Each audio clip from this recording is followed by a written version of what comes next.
하나님 감사합니다. 오늘도 우리에게 생명과 호흡 주시니 감사합니다. 그 생명 들고 그 호흡 들고 감사한 마음으로 이 새벽부터 깨어 나왔사오니 주님, 우리를 이 시간 강력하게 만나 주옵소서. 말씀 가운데, 찬양 가운데, 기도 가운데 우리를 만나 주시고, 특별히 말씀 붙들고 기도할 때에 우리의 기도에 응답하여 주옵소서. 그래서 오늘 하루도 믿음으로 승리하는 하루 되도록 우리를 붙잡아 주옵소서. 주님, 이 시간 우리 나라를 위해 먼저 기도합니다. 불쌍히 여겨 주옵소서. 정치와 경제, 사회, 문화 모든 분야에서 성경적 가치관이 드러나게 하시고, 특별히 우리 믿는 자들을 곳곳에서 빛과 소금으로 사용하셔서 우리 믿는 자들 때문에 우리나라 하나님의 성경적 가치관이 드러날 수 있도록 도와주옵소서. 우리 대전중앙교회를 위해 간절히 기도합니다. 특별히 목마른 심정으로 이 자리에 나오는 우리 성도들 기억하여 주시고, 이 자리에 나올 때마다 하나님의 음성을 듣게 하시고, 기도할 때에 하늘의 문을 여시고 응답하여 주옵소서. 특별히 강단의 말씀을 통하여서 하나님의 음성을 듣게 하시고, 주일 강단을 통하여 우리 성도들이 회복될 수 있도록 도와주옵소서. 전도 치유 집회가 진행되고 있습니다. 하나님, 더 많은 영혼들이 이 자리에 나와 하나님의 치유를 갈망하게 하시고 하나님의 음성 듣는 시간 되게 하여 주옵소서. 오늘도 대전중앙의 이름으로 살아가는 성도들의 삶을 붙잡아 주시고, 직장과 사업장에서 생계를 이어갈 때에 주님의 세밀한 도우시는 손길을 경험하게 하옵소서. 질병으로, 또 정신적으로, 심적으로, 재정적으로 고통당하는 우리 성도들이 있습니다. 주님 가장 잘 아시오니 오늘도 찾아가셔서 위로하시고 회복시켜 주옵소서. 우리의 기도를 들으시고 함께 하시는 예수님의 이름으로 기도하옵나이다. 아멘. 우리 말씀 같이 찾습니다. 하나님께서 오늘 우리에게 주시는 말씀, 구약성경 창세기 21장입니다.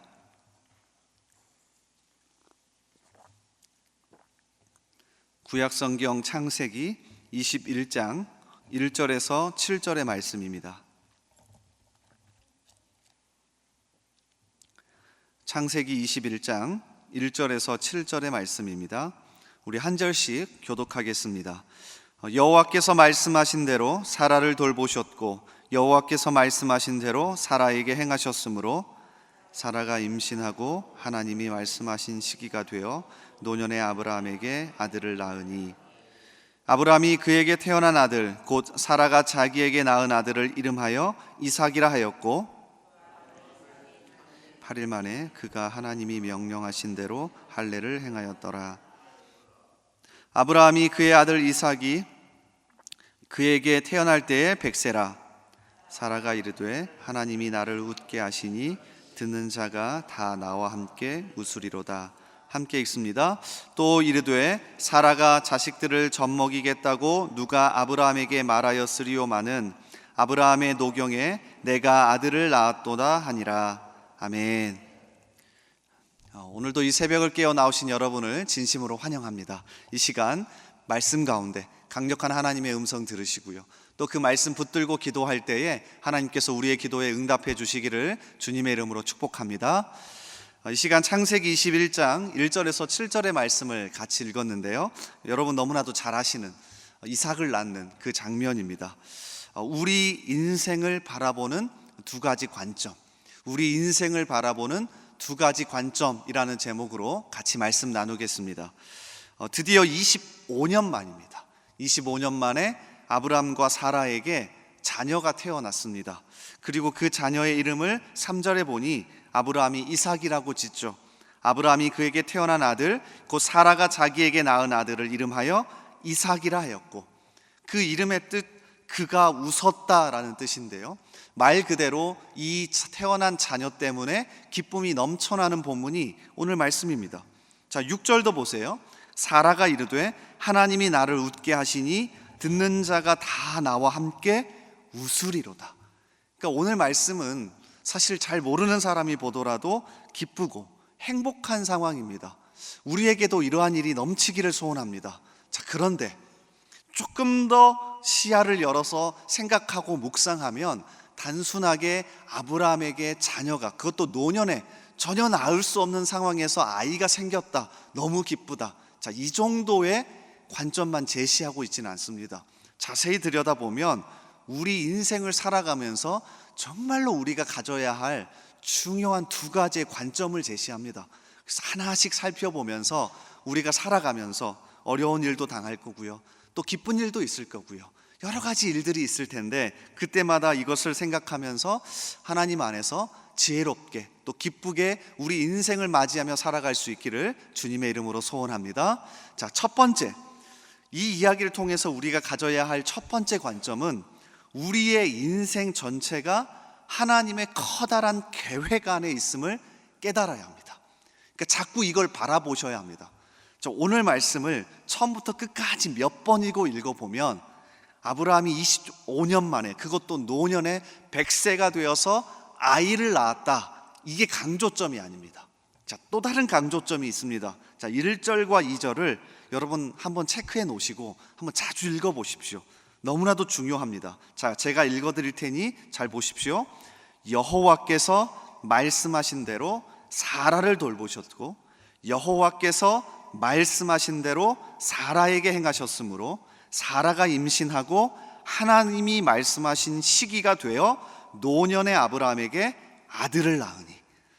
그러니까 사라가, 아브라함이 노년의 아이가 낳았다보다 더 강조하고 있는 건 여호와께서 말씀하신 대로, 하나님께서 말씀하신 대로, 하나님이 말씀하신 시기가 되어, 이 부분을 훨씬 강조하고 있습니다. 그러니까 뭘 보라는 겁니까? 지금 아브라함이 100세가 되어서 기적적으로 아들을 낳았다가 중요한 게 아니라 왜 낳았는지가 중요한 겁니다. 아브라함이 왜 100세의 아이를 낳았습니까? 하나님이 말씀하신 대로, 그 전부터 하나님이 아브라함에게 말씀하셨고 약속하셨고 너를 통해 정말 커다란 민족과 족속을 이루어갈 거다, 너를 통해 계획하고 이루어가고자 하는 계획이 크다라고 말씀하셨던 그 말씀이 실현되고 있는 겁니다. 창세기 12장부터 시작되었죠. 창세기 12장 2절, 내가 너로 큰 민족을 이루고 내게 복을 주어 내 이름을 창대하게 하리니 너는 복이 될지라. 이 계획 속에 아이가 태어난 겁니다. 창세기 17장 5절, 이제 후로는 내 이름을 아브라함이라 하지 아니하고 아브라함이라 하리니 이는 내가 너를 여러 민족의 아버지가 되게 함이니라. 그러니까 이 계획 속에 이삭이 태어난 겁니다. 그러니까 아브라함과 사라가 100세가 되어 아이를 낳으면서 와, 우리가 아이 못 낳을 줄 알았는데 너무 감사하다, 너무 기쁘다, 여기에서 끝내지 않고 더 나아가서 하나님의 계획이 실현되고 있음을 바라보아야죠. 그러니까 우리 인생을 이렇게 바라보셔야 합니다. 창세기를 계속 읽어가다 보면 이러한 사람들이 자주 등장합니다. 대표적으로 창세기 45장에 가보면 요셉이라는 사람이 등장하는데, 요셉은 자신이 애굽의 총리가 된 것을 아주 독특하게 바라봅니다. 아니, 저였으면 고생 끝에 낙이 찾아온다고 기뻐하며 그렇게 살았을 것 같습니다. 그런데 요셉이 이렇게 고백해요. 특별히 창세기 45장 7절과 8절에서 자신을 팔아버린 형들 앞에서 이렇게 고백합니다. 하나님이 큰 구원으로 당신들의 생명을 보존하고 당신들의 후손을 세상에 두시려고 나를 당신들보다 먼저 보내셨나니 그런즉 나를 이리로 보낸 이는 당신들이 아니요 하나님이시라. 하나님이 나를 바로에게 아버지로 삼으시고 그 온 집의 주로 삼으시며 애굽 온 땅의 통치자로 삼으셨나이다. 이게 오래간만에 만난 자신을 팔아버린 형들 앞에 한 고백입니다. 대단하지 않습니까? 내가 총리가 되었어, 너무 기뻐도 아닙니다. 형들에게 말합니다. 기억나십니까? 우리의 조상에게 하나님이 약속하시고 계획하셨던 그 엄청난 것이 제가 총리가 된 것도 그 계획 안에 이루어져 가고 있는 겁니다. 그러니까 우리의 인생을 이렇게 해석할 수 있기를 바랍니다. 일희일비하지 맙시다. 조금 일이 잘 돼가면 너무 기쁘다, 너무 좋다. 조금 일이 잘 안 되어가면 야, 나 망했다, 어떻게 하지가 아니라 우리의 인생을 하나님의 커다란 계획 안에서 바라보며 든든하게 흔들리지 않고 서가는 저와 여러분 되기를 주님의 이름으로 간절히 소원하고 축복합니다. 자, 그런가 하면 두 번째, 우리의 인생을 바라보는 두 번째 관점, 사실 더 중요한데요. 응답받기 이전의 모든 상황도, 모든 과정도 기쁨의 재료로 사용하셔야 합니다. 이게 너무 중요합니다. 제가 오늘 말씀을 읽으면서 저는 아브라함처럼 25년을 기다린 건 아닌데 한번 제 인생에 대입해 봤습니다. 저도 결혼한 후에 아이가 잘 생기지 않아 7년 만에 겨우 아이를 낳았는데요, 아브라함과 사라가 25년 만에 아이를 낳은 다음에 둘이 무슨 대화를 가장 많이 나눴을까요? 고민해 봤습니다. 이런 대화 아니었을까요? 진짜 하나님 말씀하신 대로 결국에 우리가 자녀를 낳게 됐는데 지난 25년을 돌아보면서 우리가 왜 이 25년을 낭비해 버렸을까? 왜 절망하고 하나님 주시지 않는다고 다 쏟아버렸을까? 그런 이야기 나누지 않았을까요? 7년 만에 아이가 태어나고 저와 제 아내가 가장 많이 나눴던 대화 중에 하나입니다. 하나님이 결국에는 이렇게 하실 건데 왜 지난 7년을 쏟아버렸을까? 왜 절망과 낭만 가운데서 하나님을 원망하며 살았을까? 이런 대화를 가장 많이 나눴습니다. 아브라함과 사라도 마찬가지일 거예요. 그리고 태어난 아들 이삭에게 이 이야기를 가장 많이 해주었을 겁니다. 너는 25년 만에 태어난 엄청난 아이다. 소중해. 물론 이런 이야기도 했겠지만, 이삭아, 네가 살아가면서 여러 가지 일을 당할, 또 너가 기도한 대로 응답받지 못한 일도 있겠지만 그 모든 과정도 쏟아버리지 않고 기쁨의 재료로 삼아라. 즐거움의 재료로 살면서 살았으면 좋겠다. 너가 인생을 낭비하지 않았으면 좋겠다. 이런 이야기 많이 하지 않았을까요? 실제로 예레미야 29장의 말씀을 보면, 저는 참 자주 읽는 말씀인데, 이렇게 인생을 허비하지 않기를 바라는 하나님의 마음을 예레미야에게 담아 말씀하십니다. 예레미야 29장은 바벨론 포로로 끌려간 이스라엘에게 하나님이 예레미야 선지자를 통하여 하시는 말씀이에요. 당시에 거짓 선지자가 무척 많았습니다. 그래서 포로로 끌려갔는데도 걱정하지 말아라, 곧 돌아갈 거다. 걱정하지 말아라, 하나님이 곧 돌아가게 할 거다. 이런 거짓 선지자가 무척 많았습니다. 바로 그때 하나님이 예레미야 선지자를 통해 명확하게 말씀하십니다. 말도 안 되는 소리다. 70년이 지나야 돌아간다. 너희가 아무리 기도해도 70년이 지나야 응답받고 돌아갈 거다. 이 이야기를 예레미야 선지자를 통하여 하시는 겁니다. 예레미야 인기가 없습니다. 자, 그러면 이제 이스라엘 백성들이 바벨론 포로로 끌려가서 어떻게 살아야 합니까? 70년을 허비하며 쏟아버려야 합니까? 어차피 70년이 지나야 돌아간다. 우리 막 살자. 우리 어차피 망했어. 이렇게 살아야 합니까? 하나님은 예레미야 선지자를 통하여 명확하게 이야기하시는데요, 이게 우리에게 주시는 말씀인데 한번 들어보십시오.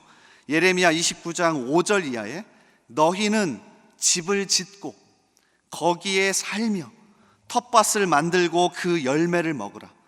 아내를 맞이하여 자녀를 낳으며 너희 아들이 아내를 맞이하며 너희 딸이 남편을 맞아 그들로 자녀를 낳게 하여 너희가 거기에서 번성하고 줄어들지 아니하게 하라. 너희는 내가 사로잡혀 가게 한 그 성읍의 평안을 구하고 그를 위하여 여호와께 기도하라. 이는 그 성읍이 평안함으로 너희도 평안할 것임이라. 이게 하나님의 말씀입니다. 하나님은 그 70년의 기간을 쏟아버리기를 바라지 않으십니다. 어떻게 살래요? 그 과정도 하나님이 주신 기쁨의 재료랍니다. 그 과정도, 그 하루하루도 하나님이 주신 즐거움의 재료랍니다. 그러니 우리가 인생을 이렇게 바라보실 수 있길 원합니다. 오늘 하루도 하나님이 우리에게 주신 기쁨의 재료입니다. 여러분 기도하신 것이 아직 응답되지 않았습니까? 하루하루를 쏟아버리지 마십시오. 그 과정도 하나님 안에서 정말 평안하게 붙잡고 기쁨으로 살아낼 수 있는 저와 여러분 되기를 간절히 소원하고 축복합니다. 우리 오늘 이 시간 말씀 붙들고 함께 기도하며 나아갑시다. 하나님, 우리의 인생을 바라볼 때 아브라함처럼 오랜 기다림의 시간도 있고 어려움의 시간도 있고 또한 소소한 기쁨도 있는데 하루하루를 바라보면서 주님 그렇게 쏟아버리며 살지 않기를 원합니다. 낭망하거나 원망하거나 하나님 되어지지 않은 것 때문에 그렇게 절망하면서 쏟아버리지 않기를 원합니다. 하루하루를 기쁨의 재료로 사용하게 하시고 또한 우리의 하루하루를 돌아보면서 하나님을 붙들고 소망하며 커다란 하나님의 계획 안에 있구나, 내가 더 넓은 시야를 가지고 살아가기를 원합니다. 이런 마음으로 기도하오니 하나님, 이 시간 우리의 시야를 열어주시고, 또한 아직 응답받지 못하여서 절망 가운데 낭망하며 살아가고 있습니까? 우리 성도들 찾아가셔서 하나님께서 위로하여 주옵소서, 회복시켜 주옵소서. 우리 이러한 기도 제목으로 말씀을 붙들고 함께 기도하며 나아갑니다. 또한 이 시간 우리 나라와 우리 교회를 붙들고 기도합시다. 하나님, 우리 대한민국 불쌍히 여겨 주옵소서. 이제 새롭게 정권이 바뀌어서 하나님 시작되었습니다. 위정자들에게 하나님을 두려워하고 국민을 두려워하고 나라를 사랑하는 마음 주셔서 정말로 두려워하는 마음으로, 사랑하는 마음으로 잘 이끌어갈 수 있게 해달라고 함께 기도합시다. 또한 우리나라 정치, 경제, 사회, 문화 모든 분야에서 하나님의 손길이 드러날 수 있게 해달라고 함께 기도해 주십시오. 또 우리 교회를 위해 기도합시다. 우리 전도 치유 집회가 계속 진행되고 있습니다. 하나님께서 그 모든 집회와 예배 가운데 함께 하셔서 정말 성령님의 역사와 사역이 일어나게 하여 주옵소서. 우리 아프고 어렵고 정말로 낭망하는 영혼들이, 성도들이 이 자리에 함께 나와서 회복되는 일들이 일어나게 하여 주옵소서. 7월과 8월 여름 사역이 다가옵니다. 각 부서와 다음 세대와 모든 여름 사역과 수양회 가운데, 또 단기 선교 가운데 함께 하셔서 하나님 그 모든 사역 안전하게 이끌어 주시고, 우리 성도들이 선교 사역에 동참하게 하시며, 또 우리 다음 세대가, 청년들이 여름 수양회를 통하여서 하나님을 인격적으로 만나게 하여 주옵소서. 우리 이러한 기도 제목으로 우리 교회와 나라와 오늘 말씀 붙들고 함께 기도하며 나아가겠습니다. 우리 주여 한번 외치고 기도합니다. 주여. 하나님 아버지, 이 시간 함께 기도하며 나아갑니다. 하나님, 특별히 먼저 말씀을 붙들고 기도합니다. 우리를 불쌍히 여겨 주옵소서. 하나님, 우리를 불쌍히 여겨 주옵소서. 특별히 우리의 삶을 돌아봅니다. 아브라함처럼 기도에 응답받지 않고 정말 오랜 시간 동안 기다려야 하는 경우도 있지 않습니까? 하나님, 우리가 그 모든 과정도 기쁨의 재료로 사용하기를 원합니다. 하루하루를 버리지 않기를 원합니다. 하루하루를 쏟아버리지 않기를 원합니다. 하루하루를 절망 가운데 낭망하며 다른 사람을 원망하며 쏟아버리지 않기를 원합니다. 주여, 우리를 불쌍히 여기셔서 우리에게 일어나는 일 하나하나를 하나님 안에서 살아가기를 원합니다. 하나님 안에서 주어진 하루를 기쁨으로 사용하기를 원합니다. 오늘 주어진 하루 주여 불쌍히 여기시고 우리 하루를 하나님 안에서 잘 살아갈 수 있도록 도와주시옵소서. 주님, 특별히 오늘도 우리를 이 자리에 불러주셨으니 말씀 붙들고 기도할 때에 하나님, 우리 하늘 문을 여시고 우리의 모든 기도에 응답하여 주시기를 원합니다.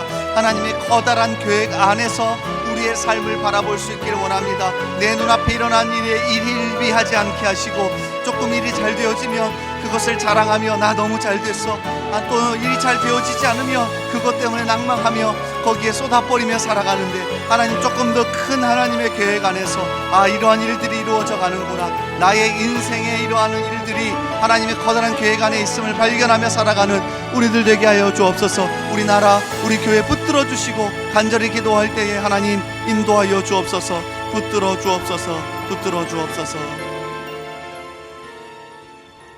우리 계속해서 기도합니다. 매주 월요일은 특별히 대한민국과 민족 복음화, 성도들의 일터와 지역 사회를 위해 기도하는 날입니다. 이 시간 기도하실 때 이번 한 주간도 우리 대한민국을 지켜주시고 정치, 경제 모든 분야에서 평안케 하여 주옵소서. 우리 대한민국의 민족 복음화가 당겨지게 하시고 남북한 통일이 속히 이루어지게 하옵소서. 이를 위하여 새롭게 시작되는 이번 한 주도 성도들의 일터마다 예배가 살고 선한 영향력이 증가되게 하옵소서. 성도들의 생업과 사업장마다 하늘의 문을 여시고 복 내려 주옵소서. 성도들마다 보냄받은 제자들로서 서는 곳마다 예수님의 향기를 나타내어 지역사회가 복을 받게 하옵소서. 그리고 계속해서 담임 목사님을 위해 기도해 주시고 함께 동역하시는 장로님들과 교육자들이 사랑으로 하나 되어 온 교회가 성령으로 충만한 가운데 부흥의 역사를 이루게 해달라고 대한민국과 민족 복음화와 성도들의 일터와 지역사회를 위해 합심으로 기도하신 후에 자유롭게 기도하시면 되겠습니다. 이 시간 기도하실 때 먼저 저를 따라해 주시기 바랍니다. 주여 문을 열어 주옵소서. 문을 열어 주옵소서. 주여 문을 열어 주옵소서. 주여 문을 열어 주옵소서. 우리 주여 한번 다시 외치고 계속해서 기도합니다. 주여, 하나님 문을 열어 주옵소서. 하나님, 우리 이번 한 주간 성도들의 삶과 가정과 직장과 모든 삶의 일터 가운데 하나님이 직접 문을 열어 주옵소서.